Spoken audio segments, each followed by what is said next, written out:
This is part two of a lecture that deals with social and cultural organization of Native Americans during the colonial era. During the first part, we discussed the importance of clan and kinship to Native American culture. In this particular lecture, we are going to take a look at the gender division of labor.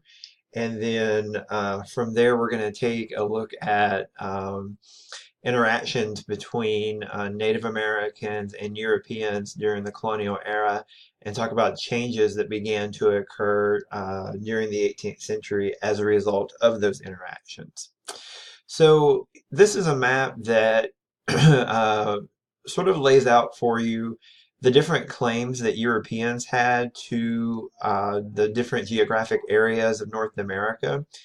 Is a little bit misleading because you see in this area that's green, this is the area that is claimed by the French.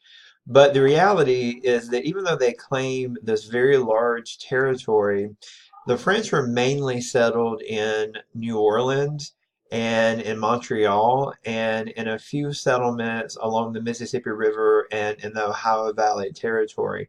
There are about 5 to 6,000 Frenchmen who live in this territory.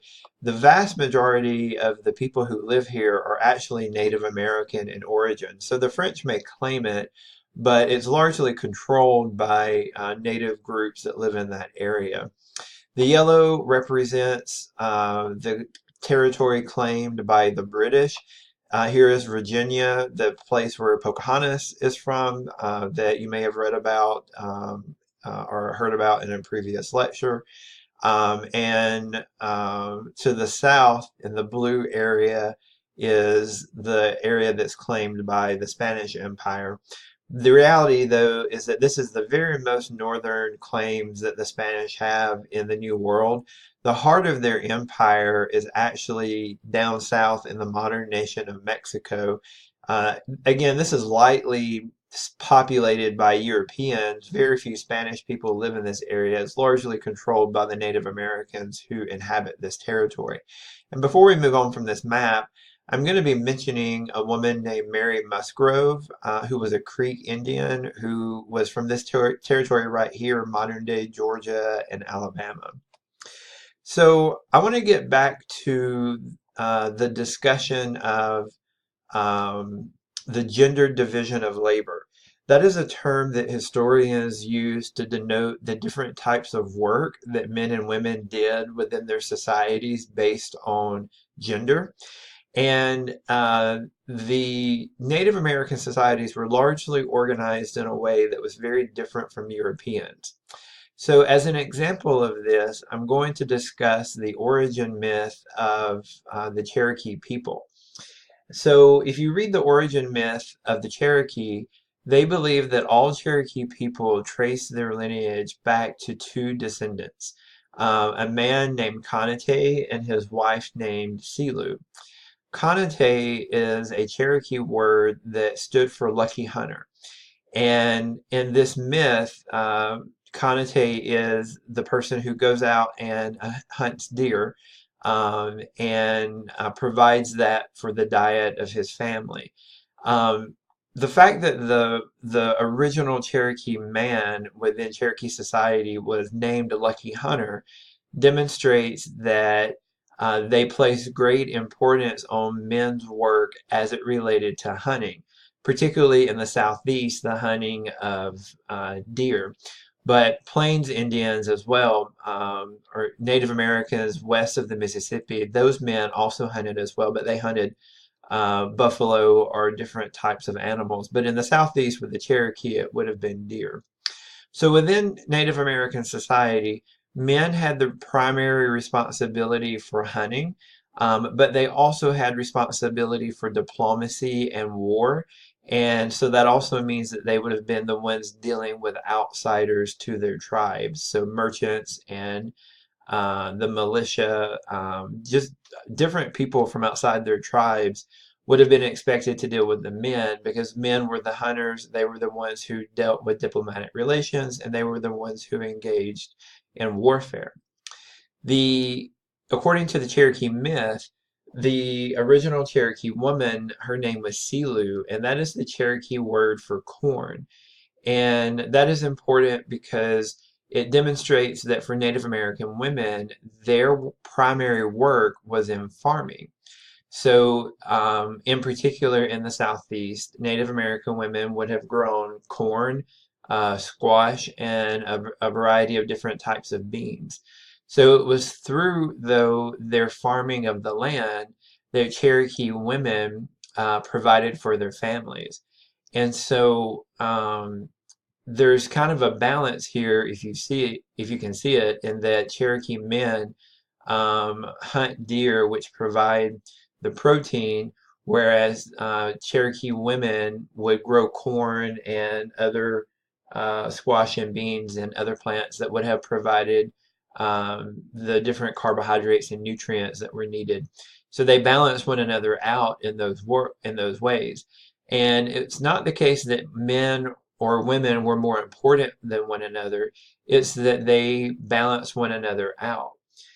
Now, an important concept here is the concept of animism. Most Native American groups believe that everything around them in the world has spiritual significance. In other words, or that it has a spiritual essence. So the deer that are being killed have a spiritual essence. Trees, rocks, water, the wind around them, all of that they believe is endowed with a type of spiritual power. And because of that, they believe that while it's necessary to kill the deer in order to survive, they believe that they should not take more than what is necessary. So what that means is that they live in a subsistence economy. In other words, they hunt the deer, but they take just what they need, or they grow the corn, but they grow just what they need to survive. They originally are not trying to hunt deer to sell to make profit or grow corn to sell to make profit. That is something that doesn't really make sense in a Native American cosmology because they believe that everything is endowed with spiritual power. They believe that it has to be respected and that therefore you should only take what is needed and necessary for survival. To go against that is potentially to invite spiritual evil to enter into your society and to potentially bring harm within your society. But I want to move out of the realm of talking about um, Native American social and cultural organization and begin talking about a specific example of how this played out. I want to talk about a woman named Mary Musgrove. She was born, her Native American name was Kusapanakessa. She was born in the Creek town of Coweta. So this is a map showing you the different settlements in the lower south. And here, right here, is what will become the modern day state of Georgia. Savannah being established along the coast. Coweta is right here on the border of what is modern day Alabama and Georgia. So she was a Creek Native American born in Coweta, and she was a member of the Wynn clan. Her mother was a member of the Wynn clan, which was a very prestigious clan among the Creek. So she claimed those matrilineal connections to this very important clan, and so therefore she has this Creek identity. Throughout her life, though, she crosses the boundary between Native Americans and Europeans in very important ways.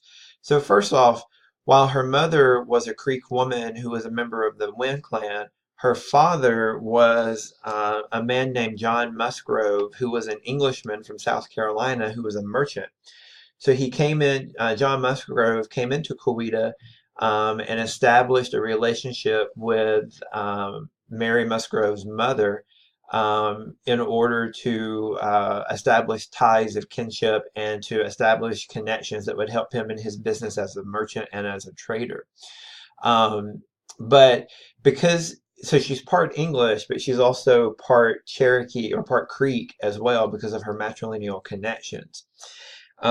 She's born and raised in Coweta, but as a young teenager, she moves to South Carolina. I'll go back to this map. So she's born here in Coweta, but then her father arranges for her to go to Charlestown on the coast in South Carolina to go to school. So she's born and raised in Coweta, but also goes to school and converts to Christianity while she's in Charleston. So she's a perfect example of a bicultural individual who is kind of straddling both of these different worlds that are developing in the colonial Southeast. She marries three different men throughout the course of her life. John Musgrove is her first husband. John Musgrove was a also an interracial man who had a Native American mother and an English father. He dies at a relatively young age, and she then marries Jacob Matthews, who was an indentured servant in the colony of Georgia. Jacob Matthews was an Englishman. Matthews dies at also a relatively early age, and then she marries a man named Thomas Bosomworth. And Bosomworth was the town minister in Savannah, so someone who was kind of an elevated social status in the town of Savannah. Throughout these three marriages, though, Musgrove does something very important. She establishes a series of trading posts along the Savannah River and throughout the colonial Southeast that serves to enrich her in really important ways. So, for example, one of the things that she's doing is among Native American men who are killing deer and who are hunting deer. She's getting those deer skins and collecting them and selling them to English merchants who will then send them back to the colonies or send them across the Atlantic Ocean back to Europe, where those deer skins will be turned into different types of leather goods. At the same time, she is importing goods from European merchants, goods such as textiles, um, copper pots, metal tools like hoes and axes, guns, those types of things she is importing. And so she's taking European made goods and she is selling them to Native American um, clients who in turn are paying her with deerskin. And so she uses this trade and she establishes several trading posts throughout the Southeast to gain status, to gain wealth, and to gain a high position. However, there's one thing I want to that I should make clear about what Musgrove is doing. She is engaging in two types of activity here. One is really economic activity that is geared towards making profit. So the English side of her, the European side of her understands that you buy and sell goods in order to make profit, and that's one thing that she's doing. However, Native Americans do not largely engage in trade in order to make profit. That kind of goes back to the definition of animism that I gave you before. Rather, Native Americans understand trade as a series of relationships that's described by the word reciprocity. So, in other words, you might engage in trade with someone, but it's not necessarily to make profit, it's to establish relationships. So, for instance, when a Native American man comes to Mary Musgrove's trading post, that deerskin that he's trading in exchange for guns or tools or whatever, that signifies a relationship. Not necessarily a relationship of profit, but just a relationship. So it's the idea that she is going to provide for her followers and for her people and for her clients, and in return, they owe her some type of relationship. And in particular, that they might owe her some type of support, some type of maybe political support or economic support. But the idea of reciprocity is just one that sees trade and commerce as being based on a series of relationships that are mutually beneficial to both parties, not necessarily something that is based off of profit. So that's where I'm going to end this discussion, a Native American social organization. We've covered a lot of important ground, and it might be important for you to back up and review some of the material that you've heard in this lecture.